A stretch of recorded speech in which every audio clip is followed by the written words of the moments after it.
안녕하십니까. 친박 편의 유튜브 라이크PP의 김휘종입니다. 얼마 전에 천영식 전 홍보기획비서관을 모시고 박근혜 정부의 대북 정책에 대해서 이야기를 나눴습니다. 그 영상 많이 보셨죠? 이번에도 천영식 전 비서관을 통해 의미 있는 이야기를 듣고자 합니다. 제가 유튜브 활동을 하면서 가짜뉴스를 해명하는, 설명하는, 바로잡는 내용을 이제 몇 개 했는데, 많은 사람들이 그거에 대해서 너무 감사해 하기도 하고 이제야 알았다 이렇게 얘기하시는 분도 계시지만, 왜 이제서야 그 얘기를 하느냐, 그때는 뭐 했느냐, 이런 얘기를 많이 합니다. 지금 천영식 그 비서관, 전 홍보기획 비서관님을 모시고 그때 당시 그때 상황에 대해서 같이 한번 얘기를 해봐도 좋을 것 같습니다. 그때 제가 생각해도 가짜뉴스라고 생각하는 것들이 많았고, 그거를 또 저희가 아니라고 해명도 했지만 그게 생각한 만큼 또 초기 대응이 잘 안 됐다고 생각합니다.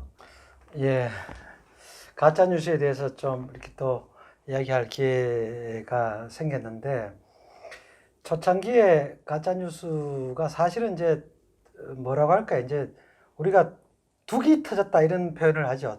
가짜뉴스에 둑이 터졌습니다. 그 둑이 터진 거는 태블릿 PC가 많은 결정적인 영향을 좀 끼쳤죠. 그러면서 이제 그전에는 이제 여러 가지 이제 의혹 보도들이 이어졌습니다만은, 뭐 이렇게 사실이 아닌 것들이 많은 상태에서 나름 조심하기도 하고 뭐 이렇게 쭉 오다가 태블릿 PC 보도 이후에는 뭔가 진짜 뭐가 있는 모양이구나 라고 이제 언론들이 생각을 하면서 의혹을 조금이라도 뭐 이렇게 뭐 한마디라도 누구한테 들은 게 있으면 무조건 기사를 쓰기 시작해서 둑이 터져버리다 보면 이제 그 사실 막기가 되게 대단히 어려운 그런 상황으로 조성이 됐습니다. 그럼에도 불구하고 가짜뉴스를 이제 막을 수 있었을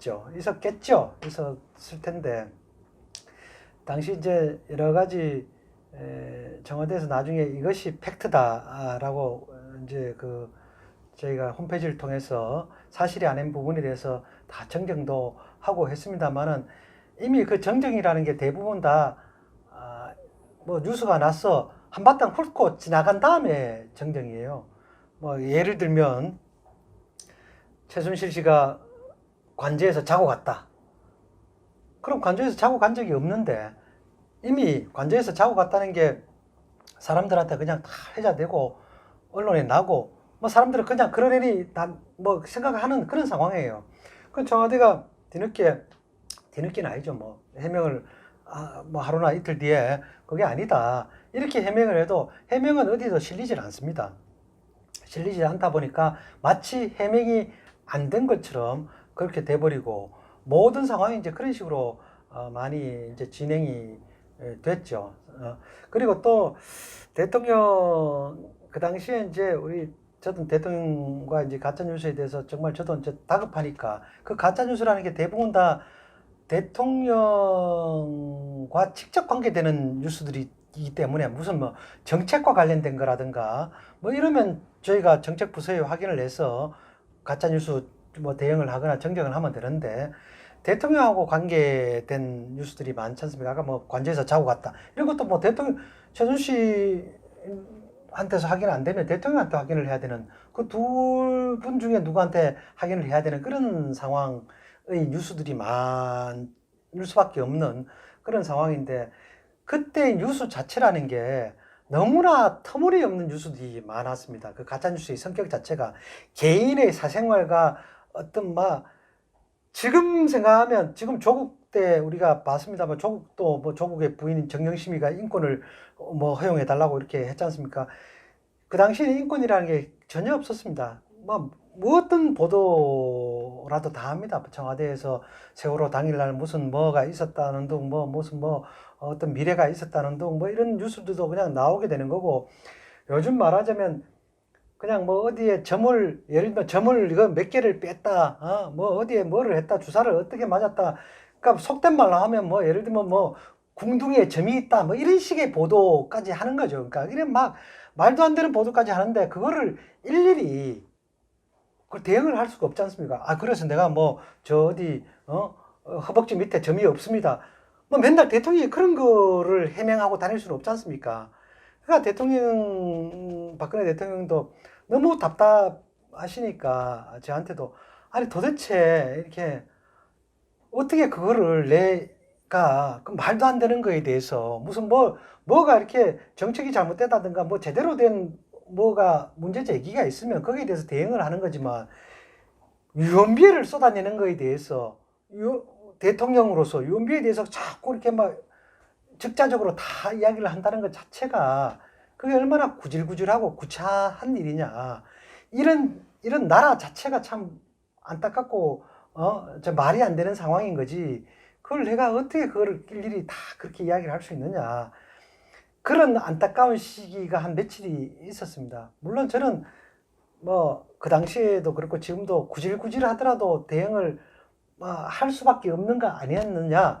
홍보하는 입장에서는 그런 생각을 쭉 해왔습니다만은 대통령 입장에서는 정말 참 지금 생각해도 너무나 그러니까 어떤 여성으로서 그리고 한 개인으로서 얼마나 수모스러운 그 지금 사실로 밝혀진 게 하나도 없지 않습니까? 그런 상황들이 지속이 돼서 저는 참 그게 너무 안타깝고 그래서 제가 얼마 전에 어디 인터뷰에도 그런 인터뷰를 한 적이 있는데 어떻게 보면 여성이기 때문에 탄핵을 당했다. 여성 대통령이기 때문에 탄핵을 당했다. 저는 이런 인터뷰를 한 적이 있습니다. 지금도 그런 생각을 많이 하는데 지금 가짜뉴스라는 게 가짜뉴스의 근본은 그렇습니다. 메커니즘은 팩트를 이야기하는 게 아니지 않습니까? 가짜뉴스라는 거는 일단 사람의 그냥 뭐라고 할까 흠집부터 냅니다. 아, 저 사람 나쁜 사람이야. 저 사람 길 가다가 무슨 짓을 했어. 어떻게 됐어. 일단 그 사람에 대해서 나쁜 팩트를 흘려갖고 나쁜 이미지를 조성시킨 다음에 나머지를 거기다 다 갖다 붙입니다. 아, 그래서 그 사람이 전번에 그렇기 때문에 이렇다. 이런 식으로 다 갖다 붙이는 게 이제 이게 가짜 뉴스의 전형적인 이제 수법이거든요. 대부분 박근혜 대통령을 무너뜨린 가짜 뉴스의 태초의 형태들은 전부 다 여성적인 어떤 그 문제를 다 터치해서 다 들어갔습니다. 세월호 당일날 어떻게 무슨 미래를 했다든가 아니면 대통령이 일은 안 하고 주사만 맞았다든가 피부 시술만 했다든가 아니면 뭐가 어떻게 됐다든가 이런 사생활적인 내용으로 계속 대통령을 공격한 거거든. 그게 정상적인 게 아니지 않습니까? 독일 메르켈 총리한테 무슨 사생활 보도하는 저기 있습니까? 그런 걸 들어본 적이 있습니까?